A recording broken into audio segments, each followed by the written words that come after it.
Hello, everybody. Today we'll be reading Blankets by Your Sleep Deprived Author, read by Red Loves Blue. Summary. Tim clambered in, his head brushing against the dress shirts hanging above him, and pulled the Wonder Woman blanket over him. Warmth seemed to engulf him like a protective shield. Tim rubbed his hands against the soft fabric, letting the fluff slip through his fingers. He felt as though he was 7 again, but that didn't matter, because he could feel his eyelids closing and the comfort pulling of sleep on his mind. He let out a content sigh and gave in to unconsciousness. Or, Tim makes a blanket fort to sleep in, and pretty quickly gets joined by the rest of his family. Tim yawned as his eyes scanned the words projected onto the screen of the Bat computer. He still had to write up the report for that night's patrol. Plus, he had made an interesting break on a case he'd been looking at and didn't want to stop when he was so clearly on a roll. Around 4 a.m, Alfred had stopped by and attempted to coax Tim to sleep. Of course, Tim had refused, and the best Alfred had managed was to drape a thick blanket over his shoulder before retreating up the stairs. Tim didn't know how late it was anymore, but even Bruce had gone to bed now, along with Dick and Jason, who were staying the night. A sudden chill of icy cold air crept through the cave. Tim wrapped the blanket further around him and pulled it taut. He appreciated Alfred's gesture, but he wished the older man hadn't, because the soft warmth of the fabric just left him longing for all those things he couldn't have. Tim didn't like to sleep. Tim refused to sleep. Tim avoided sleeping. None of it was true, or at least not completely. Once Tim had loved to snuggle up at the end of the day and let his mind drift away, but for some reason he'd never felt comfortable sleeping on a bed.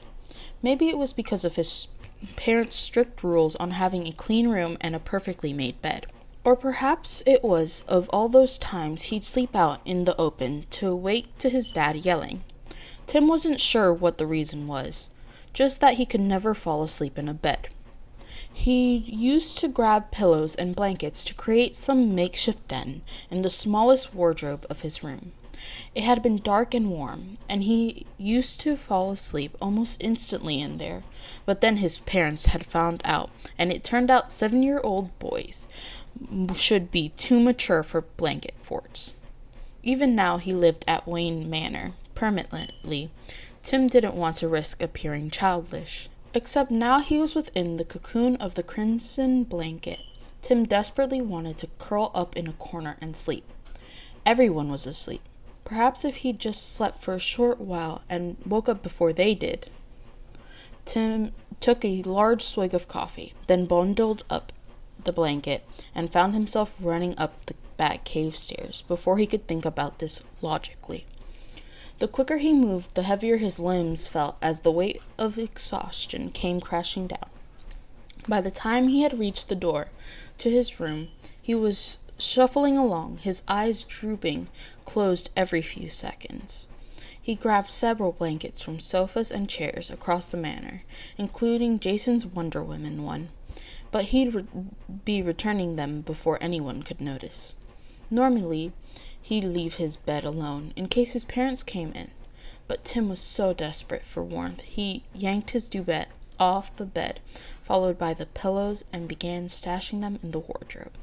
He'd gathered more than he'd ever had before, and the floor was no longer visible, obscured by the fluff and fuzz of comforters. Tim clambered in, his head brushing against the dress shirts hanging above him, and pulled the Wonder Woman blanket over him. Warmth seemed to engulf him like a protective shield. Tim rubbed his hands against the soft fabric, letting the fluff slip through his fingers. He felt as though he was 7 again, but that didn't matter, because he could feel his eyelids closing and the comforting pull of sleep on his mind. He let out a content sigh and gave in to unconsciousness. Tim was awoken by light, far too much light. He lifted a hand to block it from his eyes, squeezing them tighter shut. In here. He's asleep. He could just about make out voices, but they sounded distant and slightly warped, as though he were underwater. Tim pulled the blankets closer and pressed his face deeper into the fabric, trying to block it all out and drift back to sleep again. Suddenly, he could feel the pillows beneath him shifting, and he was awake. All traces of sleep immediately gone from his mind. He sat up straight so quickly that he nearly headbutted Bruce. "I'm awake," he yelled. "I wasn't sleeping. I swear I wasn't sleeping." For a moment, Bruce looked startled. His lips pursed in a confused pout. Then the corners of his mouth tipped upwards in an amused smile. "It's okay, Tim. We were just worried when we couldn't find you."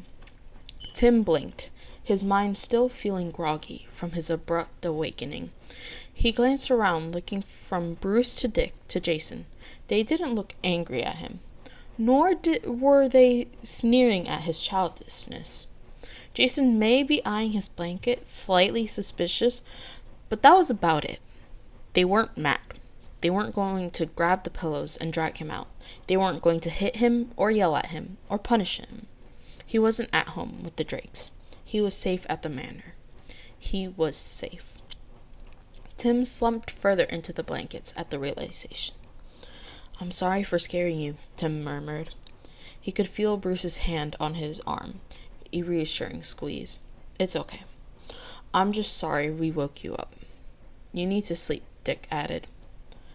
"Why does his needing sleep entitle him to my blanket?" Jason asked. It must have been his still sleep-deprived state and exhaustion from being woken, because Tim wouldn't normally dare challenge Jason.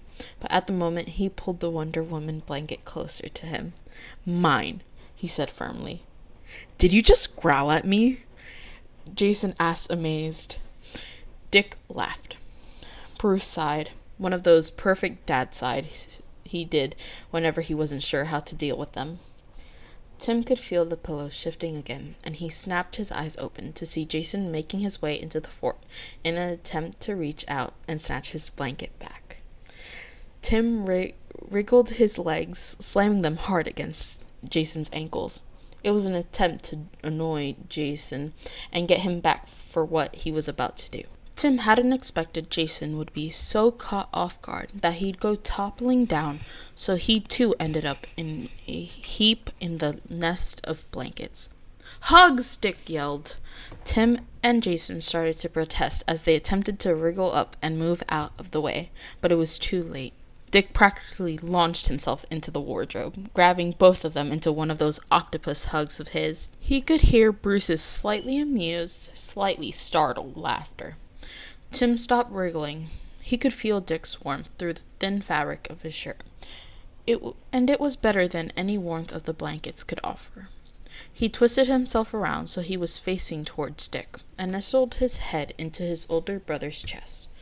"Come on, B," Dick said. "What?" Bruce replied, and Tim could practically hear the frown in his voice. "Tim is finally sleeping. Jason's letting me hug him for the first time in so long," Dick began. Jason snorted at that, but didn't protest. "There's no way I'm letting you miss out on that," Dick finished. Tim expected Bruce to object, to say he had work or a meeting or better things to do.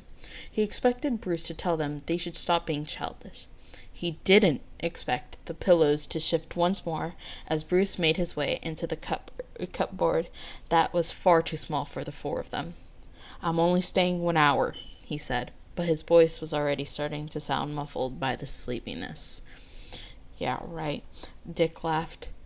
Tim could feel himself starting to drift again as exhaustion claimed him once again. He'd been working on 0 hours of sleep for so long.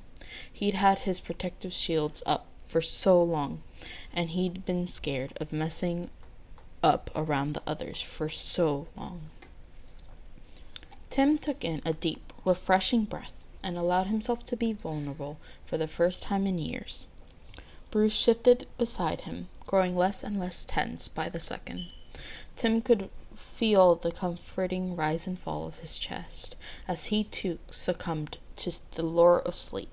He suspected they all relished in this rare moment of domestic comfort and sleep that none of them would be moving any time soon, which was a thought that sent his lips twisting upwards in a joyful smile.